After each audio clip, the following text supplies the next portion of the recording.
அஸ்ஸலாமு அலைக்கும் வரஹ்மத்துல்லாஹி வபரகாத்துஹு. சூரா முஸம்மிலின் சிறப்புகள்.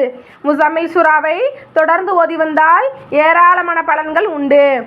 இந்த முஸம்மில் சூறாவை ஓதி வருபவருக்கு பயம் நீங்கி மன அமைதி கிடைக்கின்றது.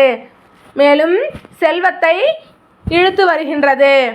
நம்மளுடைய துஆக்கள் அங்கீகரிக்கப்படுகின்றது. குறிப்பாக இந்த முஸம்மில் சூறாவை இரவு நேரங்களில் ஓதி வந்தால் அதிகமான பலன்கள் கிடைக்கின்றது. இந்த சூறாவை கஷ்டத்தில் அகப்பட்டவர்கள் ஓதி வந்தால் கஷ்டம் நீங்கிவிடும். மேலும் இந்த சூறாவை வழக்கமாக ஓதி வந்தால் நபிகள் நாயகம் ஸல்லல்லாஹு அலைஹி வஸல்லம் அவர்களை கனவில் காணும் பாக்கியம் கிடைக்கின்றது. மேலும் இதை ஓதிக்கொண்டு அதிகாரிகளுக்கு முன் சென்றால் அந்த அதிகாரி இதை ஓதி சென்றவருக்கு மரியாதை செய்வார். மேலும் இதை தினம்தோறும் 7 தடவை ஓதி வந்தால் உணவில் அபிவிருத்தி பரக்கத் உண்டாகுகின்றது. எனவே இந்த அதிகமான பலன்களுடைய முஸம்மில் சூறாவை தொடர்ந்து ஓதி வாருங்கள், பலன்களை பெற்றுக்கொள்ளுங்கள். அல்லாஹ் போதுமானவன். அஸ்ஸலாமு அலைக்கும் வரஹ்மத்துல்லாஹி வபரகாத்துஹு.